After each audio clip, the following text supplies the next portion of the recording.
Father Matera asked me this summer to speak about children, sports, and faith. I'm not sure in what order, and I had never really given thought to this question before, how you balance all of these things, incorporate all three of them in a healthy way.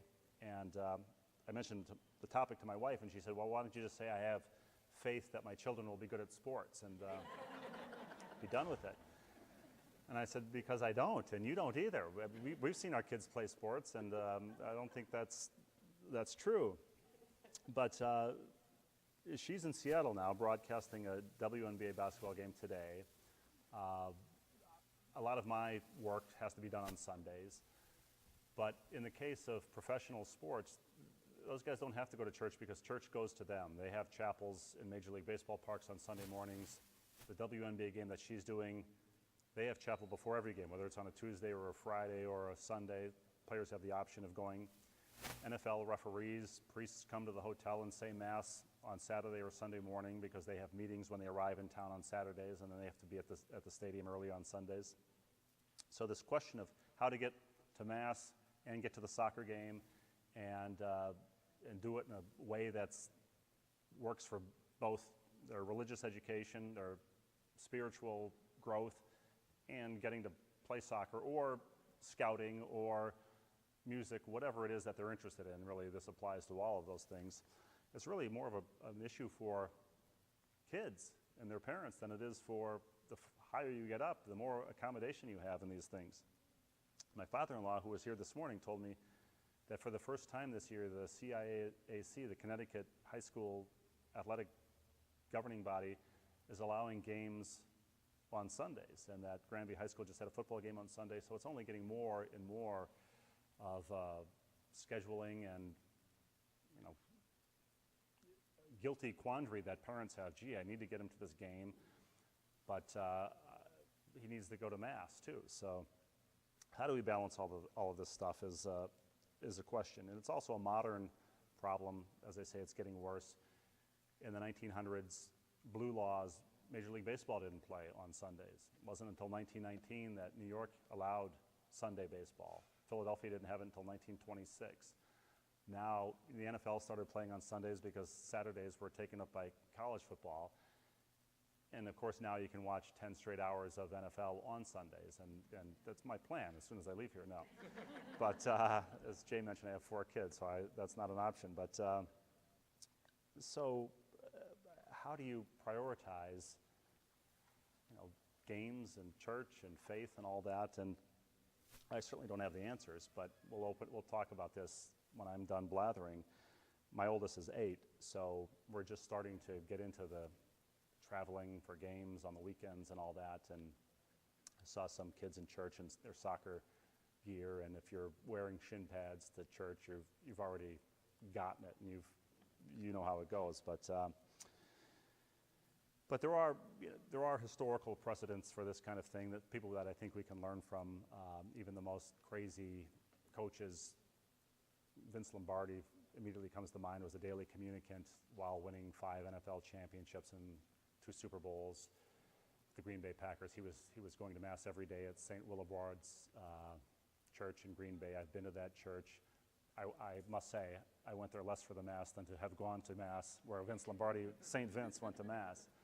But any coach who gives you grief because you were late for practice or a game because your child was at Mass, just remind them that Vince Lombardi would have approved. Jack McKeon, who was 80 years old when he was the manager of the Florida Marlins and managed for decades in Major League Baseball, another guy who went to Mass every day, 81 games on the road every year for Major League Baseball. He knew where the Catholic Church was in every city near the ballpark.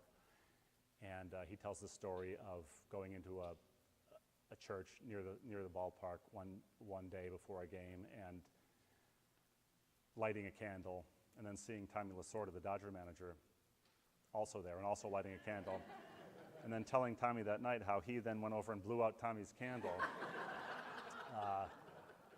which is, I think, strikes the perfect balance there. But Notre Dame football team, they go to Mass at the Basilica on campus and then walk over to the stadium. If your 6-year-old has a quandary of whether to attend Mass or go to the game, let's look at these examples of people at a much higher level in their sport who make it happen. It's just a matter of committing to do it. Why do it at all? Why should the kids be involved in sports? And as I say, this applies to somebody in the previous session mentioned scouting. The kid has to go away for the weekend camping and can't get to Mass on the weekend. And these are things that I haven't had to experience yet. But the importance of participating in these things, I think we all recognize. For Sports Illustrated, I interviewed President George W. Bush in the White House in his earlier on in his first term. And he was the owner of the Texas Rangers baseball team. He was the guy who traded Sammy Sosa. He, as president, every championship team came through the White House. He met everybody. He'd seen everything. And I asked him, it wasn't a political interview, it was about sports. I asked him what his favorite moment in sports was, and he didn't hesitate. He said when his twins were young, 6 or 7 years old, they were playing soccer. They were on the same team. He said, I say soccer, but at the time, he and Laura, we called it swarm ball because it was just this big group of kids chasing a ball, which is what our daughter is playing now. And they weren't very good. They weren't good. And but one of them, I don't remember which one now, he did, scored almost by accident. And he said he and Laura just spontaneously hugged each other on the sideline. And as he was telling me this story, tears were coming to his eyes, 20 years later, whatever it was, here in the Roosevelt Room of the White House. And I didn't have kids playing sports yet, or even, I might have just had the one child at the time. But I was thinking later why this was so moving to him.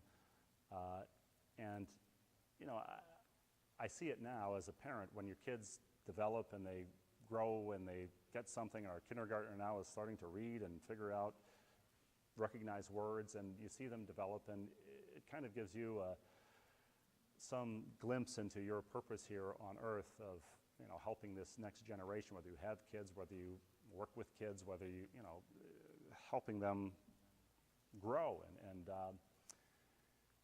you get this little glimpse of the divine purpose, I think. When I was interviewing Bobby Valentine, the former Red Sox manager, a couple of weeks ago, and I told this story to him, and I said, I don't remember which, and he was managed the Rangers when Bush was the owner.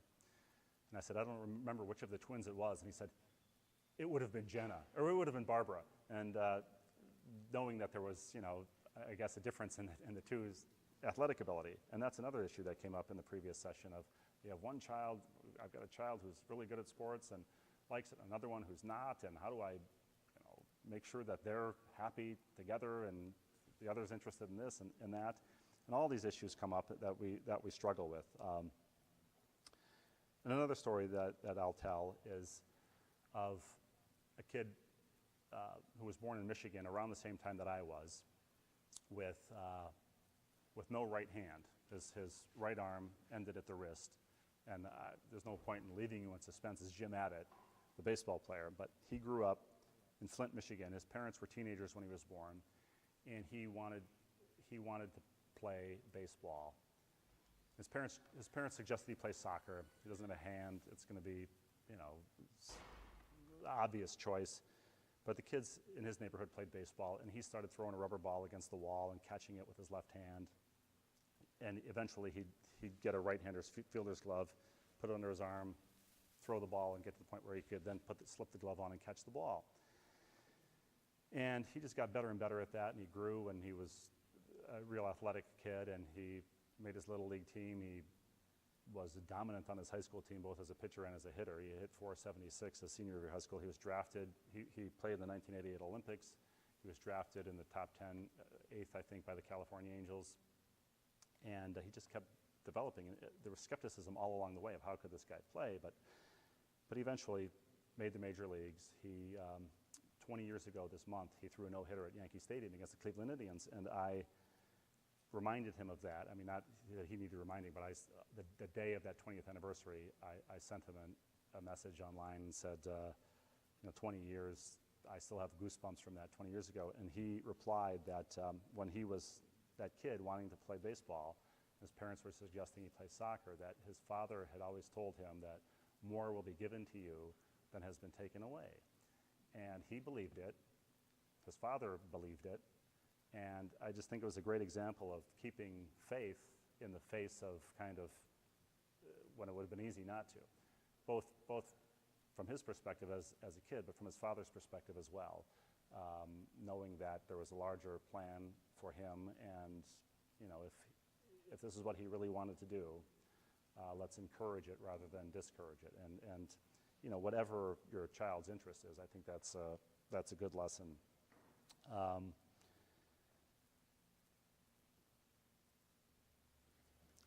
Just lost my train of thought here for a second. I'm not, this is going to shock everybody here, not a great biblical scholar. Deacon Art was sitting here in the morning session, and I could defer any theological questions to him, but I did crack open the Bible when I knew that I had to talk about this subject to see if there was anything that I could learn from that. I'm a sports writer, so it's not my usual bailiwick here, but when I was a kid, they would call the sporting news the Bible of baseball, and I was the kind of kid who thought the Bible was more like the sporting news of religion, so I have a lot to learn on that front. But a few quotations from the Bible that I thought were relevant. Psalm 139, I praise you for I am wonderfully made. It just said to me that if we're blessed with our bodies and health and the ability to play, participate in whatever activities these are, we should do the best that we can with that opportunity and not squander it. I go back to Jim Abbott, who was blessed with less, seemingly, than many of us, and turns out use those to greater ability than most of us. Corinthians, your body is a temple of the Holy Spirit. When we're playing these games and we're coaching, or we're just kind of trying to teach our kids the right way to play, and sportsmanship and respect for their opponents and respect for their teammates and all that. Remember that their physical being as a vessel for God and the Holy Spirit and all that. And I think we don't see that often enough. We see a lot of pious players kneeling at midfield in an NFL game or thanking God after hitting a home run. We seldom see them, thanking God after they dropped the ball, or cursing God after they, struck out. But remembering that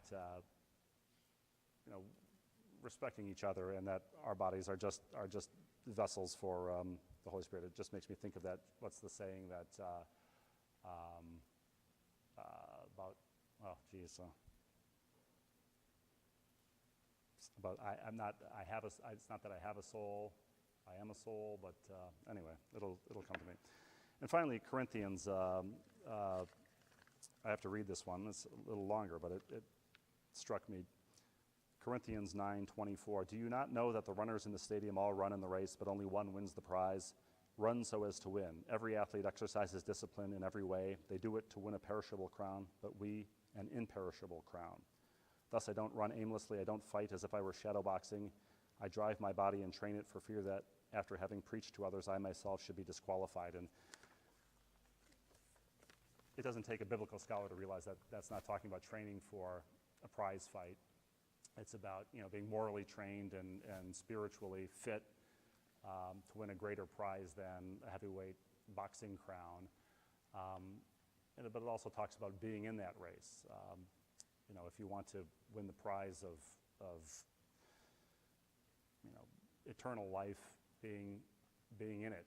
There's that New York lottery slogan, you got to be in it to win it. Well, you've got to be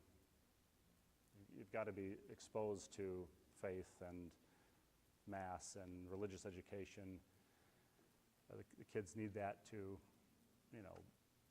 be trained in the same way that their body is trained in sports. There's that great Latin phrase, a sound mind and a sound body, and balancing the two is the big issue here. And when Father Matera asked me to speak, the number one question I think that people had that he was relating to me was, it's difficult in 2013 to get the kids to Mass and then get them to the soccer game, and to make Mass and religion a priority, and it gets more difficult every day. So, because my oldest is 8, and we haven't dealt with a lot of this yet, though we're starting to, I want to open it up. I say questions, but really, in the last session, we just started a discussion about, how others balance this thing. Among the questions that came up was somebody said afterwards, I didn't want to ask this in front of everybody, but I hope you could bring it up in the second session, and so I'm going to, she said, I hear a lot of people talking about the game they just played, this travel game, and my daughter didn't make the travel team, and I feel it kind of sets my teeth on edge to hear all of the talk about, the game and kind of maintaining perspective on what what youth sports means and what they're for. My wife is coaching the third graders, now the fourth graders at St. Mary's, and it's just a great social thing for the kids. They got team socks with stars on them. They bring snacks, and I would hate for any kid to feel left out of that. And I know at some age the kids get cut, and that stinks. But at this age, it's just a nice social thing.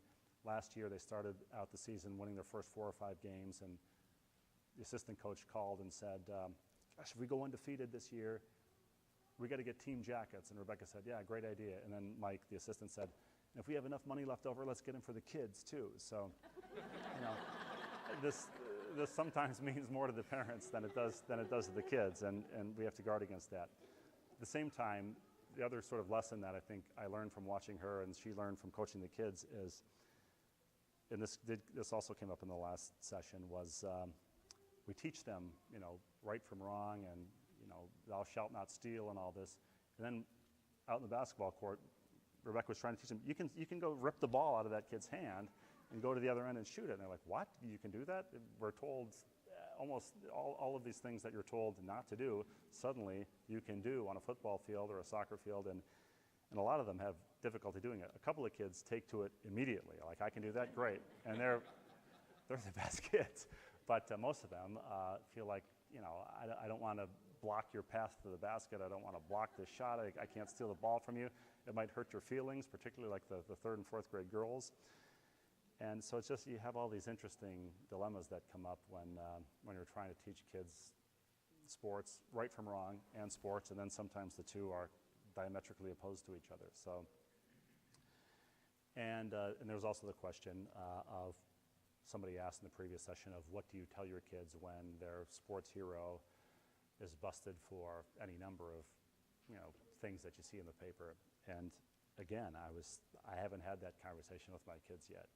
So I'm hoping to get advice from many of you. I'm standing at a lectern, but I certainly don't have all or any of the answers. I quote Dizzy Dean, who said, God blessed me with a strong arm and a weak mind, and I don't even have the arm. So if you can all enlighten me too, that would be great. So why don't we open it up now before I blather on too much? Because I threaten you, I will blather if you don't ask any questions. So. Yes. Yeah.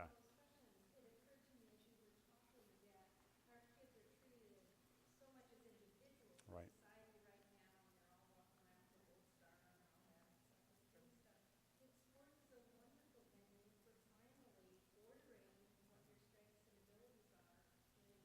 Right.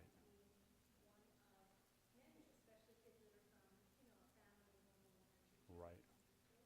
And everybody's in their own iPad and their phone, and adults, they see at the sporting events, they see the parents are thumb swiping and at every practice and everything, and that's a great point.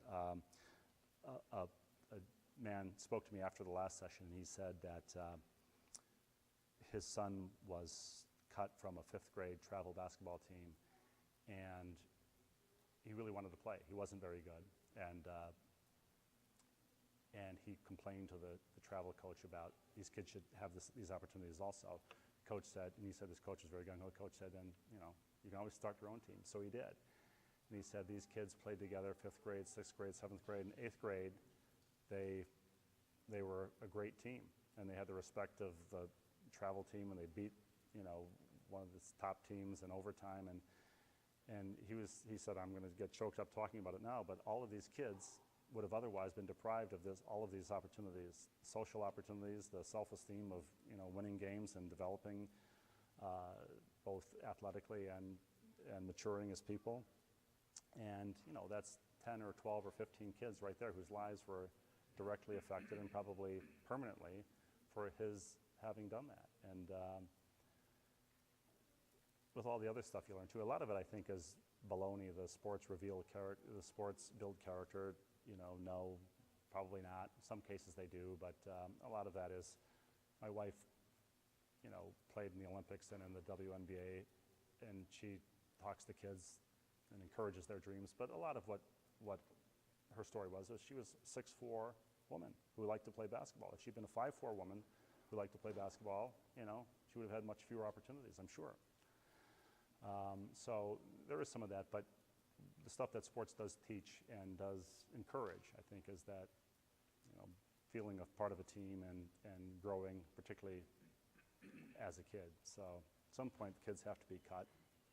Everybody can't play for the Red Sox, though some years that seems like is the case. But but yes, that's. I was moved by talking to that guy about 5th, 6th, 7th, 8th grade kids who otherwise would be taking up something else or wouldn't be playing sports had that charge of playing basketball and growing as they did it. As far as getting kids to church, we have 4 Right. kids, ages 16 to 26, 3 of them boys, played a lot of sports. And you name it, we can tell you at church around here, our kids went to St. Right. Mary's as well, so we didn't have to worry about CCD. Right.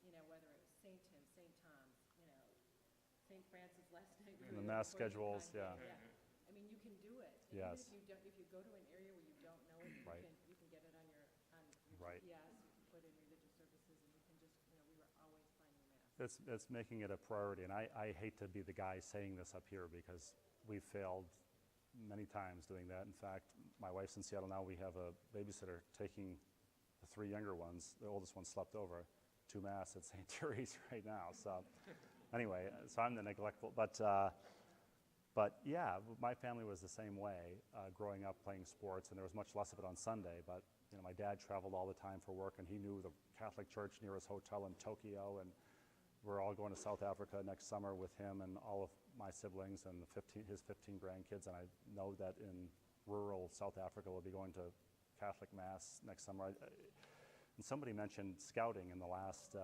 session, and my kids, that's not something we've dealt with, but my wife is always saying, let's go camping, and I'm always saying, no, I don't camp. And one of the reasons I don't camp, probably the reason I don't camp, is when I was a kid, my friend Keith invited me to go camping for the weekend. He and his dad and I were in northern Minnesota. I grew up in Minneapolis, and so I asked my mom, and she said, you have to go to Father Johnson at Nativity and ask him if you can miss Mass on Sunday. And if he says yes, then you can go. You still have to make it up like on a weekday Mass. It was in the summer. I was probably, 13 at the time. So I went to the rectory at Nativity, and at this point I'm just thinking, I just don't want to go. I'd rather not go camping than do this, And I'm sure that was part of the plan. But I went and I asked him, and he said, sure, fine. And I'm sure he was thinking, gosh, his mother's a nut. But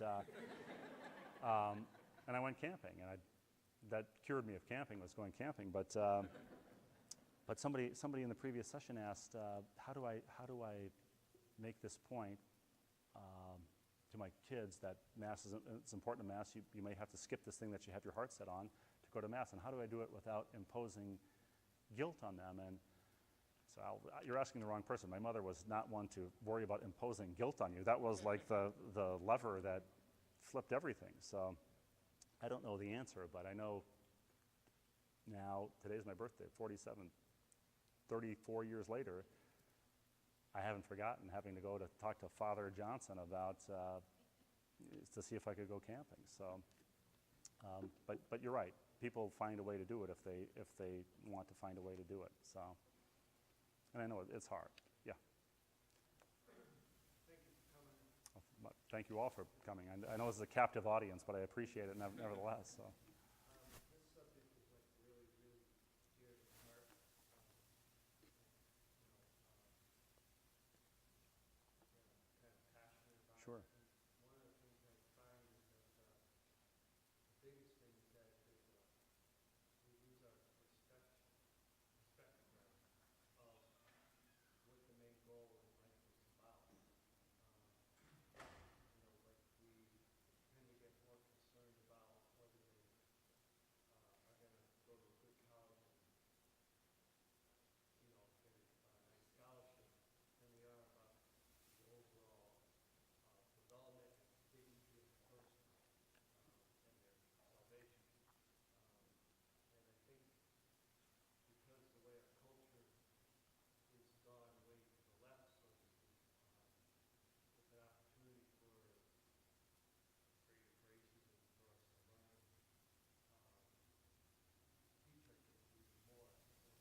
Sure. of life to make them heavy. But the point is, I guess, is that there's a difference between, you know, having self-dignity and the other way we're trying to think of is, you know, self-image type of thing that Right. we mentioned. And we should be more concerned about dignity than our self-image or whatever. Right, and that's reflected back on TV as they idolize people who, are getting that glory and whatnot. And in one of the previous questions about how do you teach your kids this guy who's on steroids or something, it was your hero, did not the right decision and all that. And what little insight that I came into my brain is, trying to preempt it by teaching our kids that, not that this person is a terrible person. I personally, if a guy took steroids, I think it was a dumb thing to do to your body, but I don't feel like it's a huge moral failing when they did it at the time. Now, lying about it afterwards and all that stuff is another thing, but teaching them that these are complex people, as we all are, who are flawed, are in many cases are doing our best, and that these are human beings. And I mentioned I was at Fenway Park this week for a story for next week for SI, and in the clubhouse, in the Red Sox clubhouse, it's like 25 grown men with long beards, and it's everything you expect it is: loud music and just a collection of people from Japan, Canada, Latin America, the U.S. It's a whole diverse group of people with every kind of person in that gamut. But when they come out on the field, there's always an honorary bat boy and bat girl in addition to the bat boys and bat girls that they have. And in the dugout that day were two kids, a girl, I don't know, I can't estimate ages, I'd say 10 or 12, and the boy the same thing. And as the players would come out, now the parents of those kids were in the seats right next to this is before the ballpark is open to the public, so they were standing in the seats that can look into the dugout. And when David Ortiz, when Johnny Gomes came out first, and the parents were yelling, Johnny, can you take a picture with my son? He's down there, a bat boy. And they get this all the time when the park is open. But so Gomes doesn't even look at the parents, but he looks into the dugout, and there's the bat girl, cute redhead girl, and the bat boy, and they got the Red Sox gear, and he went over. Then the boy, I would say maybe 10, 11 years old, Down syndrome. Gomes went over there. There's a photographer there in front of the dugout, and he goes over there and he, shakes hands, says hello, takes a picture with them, makes small talk, signs the ball, goes to shake their hands. And the boy wanted to do like fist pound, so he did the fist pound. Then the kid wanted to do the double fist pound with like the explosion and stuff, and it just kind of went on like this. And I look over, and the parents and the grandparents they're just, they're taking pictures like from the side, and they've got tears in their eyes. I mean, they're so moved. And Gomes 5 minutes earlier was in the dugout, was in the clubhouse. He's got the sleeves of tattoos, and he looks like this motorcycle gang guy. But they get it. They understand like how important this stuff is to kids, and how important even the guys who have screwed up, who have been arrested. Some of them don't get it necessarily, but the guys who I tell you, I mean, I've witnessed it for 20 years. Most of them understand. And after Gomes left the dugout, David Ortiz came out, in his wraparound shades, and the parents again, Poppy, my son's in the thing. And again, he just kind of ignores, he's tuned out the chatter from the crowd, but he goes into the dugout, he sees the kids, he does the same thing. He takes the picture with the bat girl and the bat boy, they're not brother and sister, they're not related. And he's done this so many times that he gets the attention of the photographer who took the picture and then turned around. And he has her take individual pictures with each kid so that there's not a stranger, in both of their photos. And I thought that was a tiny thing that nobody would notice, but that moved me. And then of course I look over to the parents, and the parents are, Poppy, thank you, Poppy, and they've got tears in their eyes, and they will never forget it, and the kids will never forget it. And it's stuff that the general public never sees, and it's not something he did for publicity, nobody saw it. And I happen to be standing there, but it happens every day. So, I'm not too quick to condemn the guys who kind of fail our kids. We're the first people, obviously, that they need to look up to, and probably the only ones. So, but coaches do have a outsized influence on kids at that age. And my wife said she would never coach a basketball team because she didn't want to deal with the parents. But she's loved coaching the little kids, and the parents have been great. And that's one of the points I was going to bring up is when you're coaching, you get those parents. Yeah. You want their kid to be the point guard, or the forward on the soccer team, or the star. And yet, when you think about it in terms of faith, you don't see that same visceral parent on the sidelines teaching the faith too. Right. Where's that same Right. gung-ho passion in passing on the faith as there is on the sports side? Right. It's more of a comment than a question. Right. You don't see that as much as you do with sports parents. And you can see it. I mean, you'd probably be arrested if if you do that in certain leagues and stuff. But I think that's a reason that we're all here. And a lot of this is preaching to the choir. By virtue of us being here, I think you all recognize the need for that. But I think Father Matera's interest is in spreading that. And the gospel this morning about not serving two masters.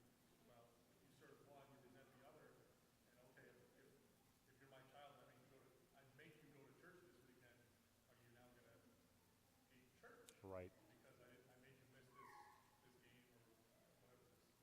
whatever this other event is. Yeah, it's one parent previously, in the previous one, whose child was here in soccer uniform said, we struggle with this, and it has happened in isolated cases where we've had to go to the game and we couldn't get to mass, and he said, and how I dealt with that depended on whether or not we won or lost. He was laughing as he said it, but there is that, it's difficult, and it comes from outside because games are scheduled on Sundays, and Granby did play football on Sunday, and the NFL is on from 10 a.m. till midnight on Sunday, and it just sends the message that Sunday is a day that you go out and you play sports, you watch sports, and a lot of people, you go to a Patriots game on Sunday, you leave from here, it's a 10-hour ordeal, 9 of it getting out of the parking lot, but so it's hard, and I don't pretend to have the answers, but I was just going to say that I was saying before that our two older daughters went up to the neighbors to play yesterday, and I sent a text. They're on their way up, and she sent me a text back and said they've arrived, and then she sent me a text. They're coming back down 4 hours later, and I sent her a text. They've arrived, and we've become so paranoid. The kids don't play on their own. They don't play. Everything is hyper organized, and then once it's organized, you have to go by the schedule. But when I was a kid, if a kid was abducted in Arizona, I didn't hear about it in Minnesota. My parents didn't hear about it. There wasn't 24-hour cable news. I don't think there's more of it now, but I do think that every time it happens, everybody in the country knows about that isolated incident, and it's got us all completely freaked out. And so there were no baseball games at the end of the street. The kids don't come in at dinner time for dinner and then go back out. Everything is, I don't have to tell any of you this, is a formal, organized event somewhere, and they're all rigidly scheduled, and that schedule now extends to Sundays, so it's difficult. I just have a couple Yeah. comments. My boys are older. I have 3 who played ice hockey, and I will tell you, now that my third has left for college, it's very unique to have nothing to do on Sunday. But one of the things that we did was we involved them in choosing when we would go to church. Mm-hmm. So if we were leaving for an 8 o'clock game in Danbury, we did similar to what Maureen said. We looked online. Now you have mass.com. You can figure out, maybe you can come on the way home. You can go. We split for a lot of years. My husband and I never went to Yep. church together. One of us was with the other. And we're also blessed as Catholics, which I'm preaching to the choir again, but we have 5:30, 5 o'clock. We have 4:30 across town. We have Saturday night,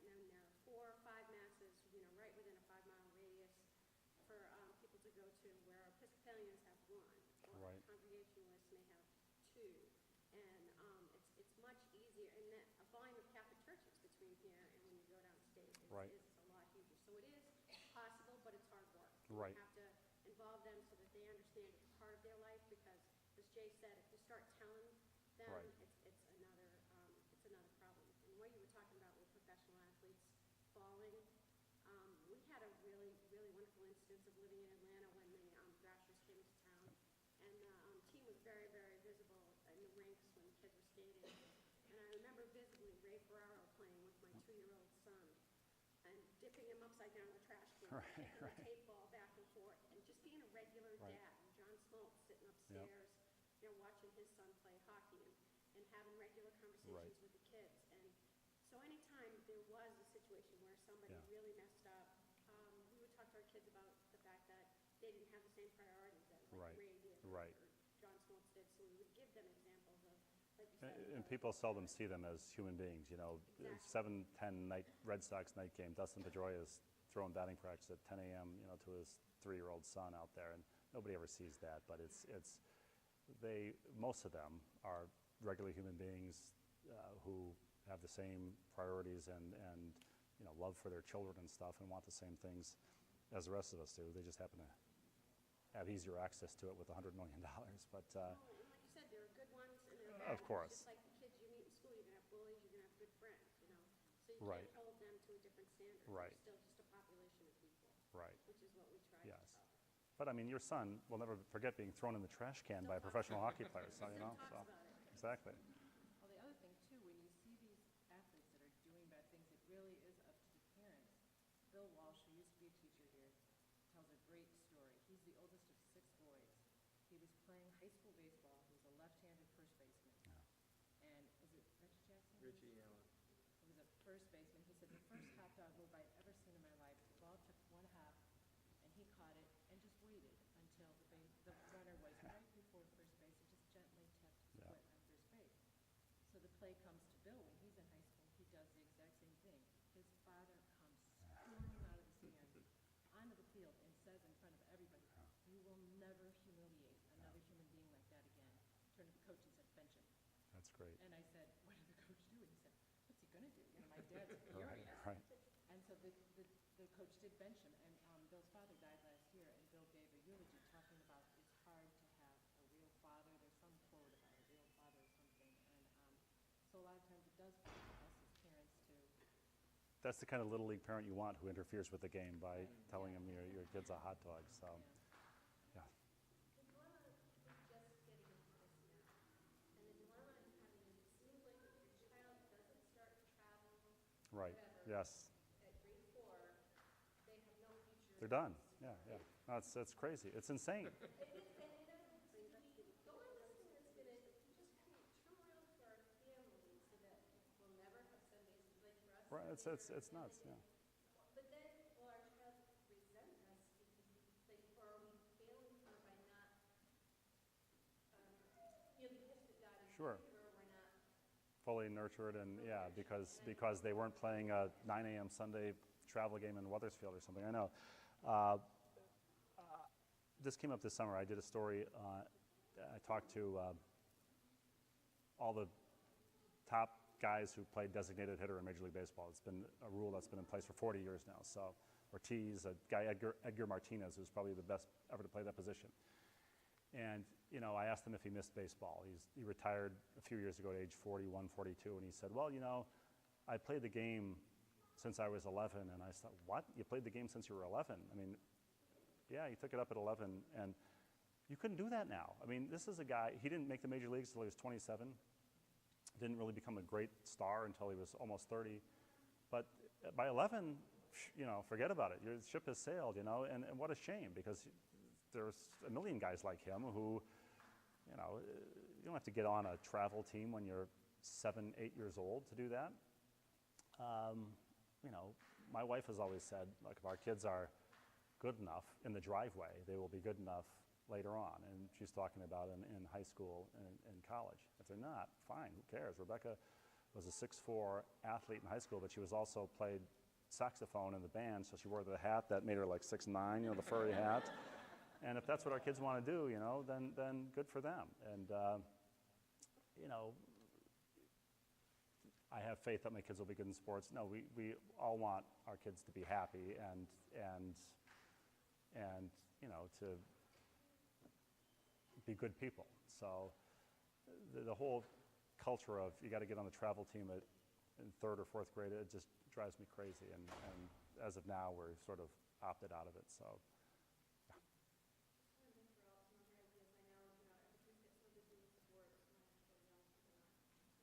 Right. Right.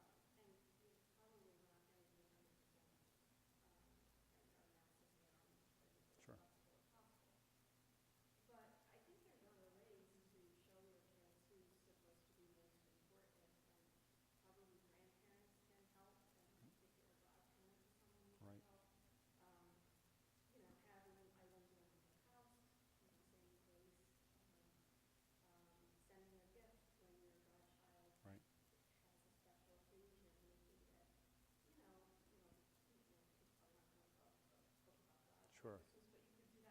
Right. Right. Sure. Right.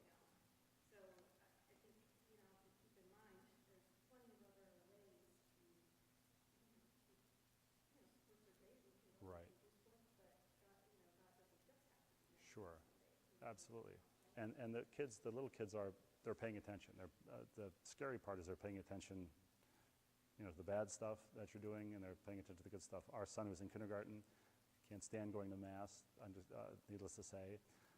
Always is a conscientious objector to grace. At dinner, he does this. Everybody else is grace, he does this. Or he'll start jabbering during grace. He'll battle when we say prayers at night in bed. He'll start, you know, doing his Star Wars stuff or whatever. But recently, in the last couple of weeks, since he's been going to kindergarten here, I stopped saying the Our Father at night, and I would say Our Father, and he just said, he was lying on his belly, he just said, who art in heaven. And then a couple nights later of doing that, he says the whole thing. He's known it. You know, he's heard it. He's exposed to it. He just wouldn't say it. And you know, our oldest daughter wouldn't say please or thank you forever. She fell asleep at the dinner table one night because we had like a stand-up. Finally, this time you have to play. Our pediatrician's like, you're crazy. She will go off to college saying please and thank you. Don't worry about it. But it scared us. Like, what if she doesn't?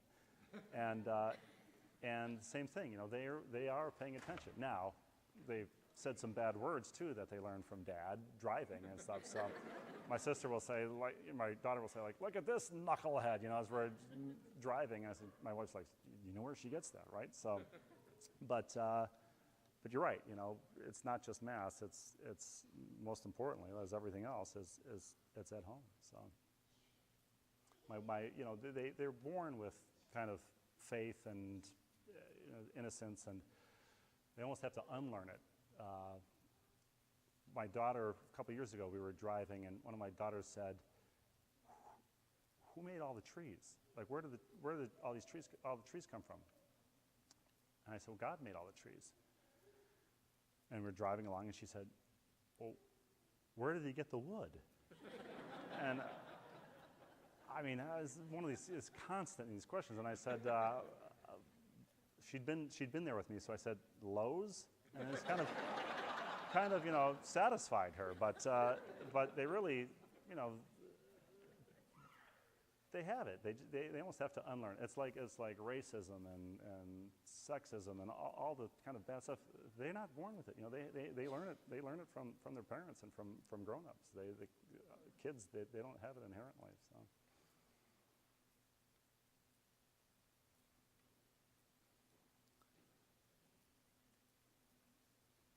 Am I getting the hook now? So, great. Well, anyway, thank you all for being here. I appreciate it. Thank you. Thank you. Thank you. For anybody who wanted a photo op of the two tallest people in the room, I'm told next week Mary Bloomy will be the presenter, 5 foot something, right, instead of 6 foot. That's a little lectern, so. So I think it's still tall enough for you. Steve is too proud to mention that he has a book coming out this fall, next month. Not too proud to mention, just not crass enough to plug a book in church, but sure, why not? Let's do it. Yeah, next month. So you know, baseball book. So enough of you go home and log on to Amazon. You can make it #1 on Amazon. let's make it happen. And It's the 34-ton bat. It's a history of baseball in the world at large, told through weird objects of baseball, including baseballs and bats, but also weird stuff like beer cups and, you know, guys getting hit in the head with beer bottles. So anyway, And if write any, what you know, and I know beer. So. and if any of you picked up on one little thing he mentioned during his presentation this morning, he did mention it's his birthday. Thank you. Oh, geez, thank you. Thank you. Not a big cake. Oh, I love it. Perfect. Thank you. Thank you. Thank you. Marilyn Monroe is not popping out of this, right? Just saying happy birthday, Mr. President. So thank you. Steve. Thank Thank you very much. Thank you. Appreciate it. Thanks, Jay.